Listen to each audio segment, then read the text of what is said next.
Καλησπέρα σας. Εδώ έχουμε το GFTD.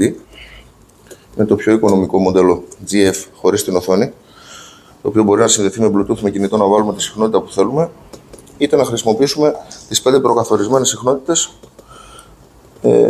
χωρίς κανένα κινητό και χωρίς κανένα Bluetooth, μόνο με το μηχάνημα, κατευθείαν πάνω στο βουνό.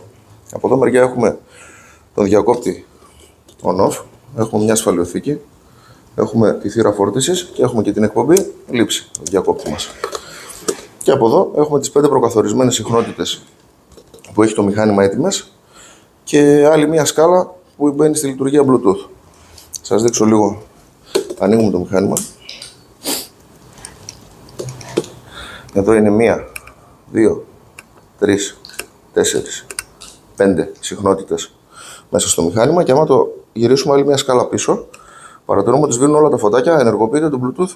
Μπορούμε να συνδέσουμε το κινητό μας και με οποιαδήποτε γεννήτρια συχνοτήτων μπορούμε να συνδεθούμε και να βάλουμε τη συχνότητα της αρεσκίας μας.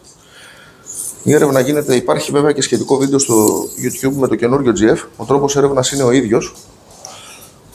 Ας πούμε ότι έχουμε την πρώτη συχνότητα την προκαθορισμένη, ανοίγουμε τις κεραιούλες μας. Εδώ πάνω, αν παρατηρήσουμε, έχει ένα LED, το οποίο είναι το LED ισορροπίας. Με το που το φέρουμε στη θέση που λειτουργεί και πάνω, βλέπουμε ότι ανάβει.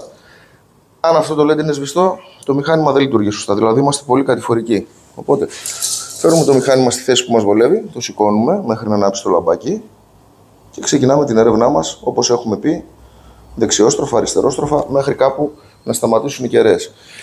Να πω επίσης ότι από εδώ κάτω έχει μια σκανδάλη το μηχάνημα, η οποία είναι ο ήχος του μηχανήματος. Όταν την πατάμε, ακούγεται. Σε κάθε συχνότητα διαφορετικά. Εκπέμπει τον ήχο της συχνότητας της εκάστοτε. Έτσι. Αυτή τη σκανδάλη όταν σηκώνουμε για να κάνουμε την έρευνά μας, την έχουμε πατημένη. Ούτως ώστε όπως κάνουμε την περιστροφή, με το που θα γυρίσουν οι κεραίες και θα μας δείξουν κάτι, να ακούσουμε τον ήχο και να παραμείνουμε ακίνητοι για να δούμε προς ποια κατεύθυνση μας δείχνει το μηχάνημα. Αφού μας δείξει την κατεύθυνση, θα χαράξουμε κάτω την κατεύθυνσή μας, θα πάμε 20-30 μέτρα δεξιά ή αριστερά, θα ξανακάνουμε τη μέτρηση και έτσι θα τριγωνίσουμε το στόχο. Πολύ εύκολο μηχάνημα. Μηχάνημα για να το καταλαβαίνεις θέλει λίγο ισορροπία από εσάς και τίποτα παραπάνω. Κατά τα άλλα σας δείχνει τα πάντα. Ευχαριστούμε πολύ. Καλή συνέχεια σε όλους.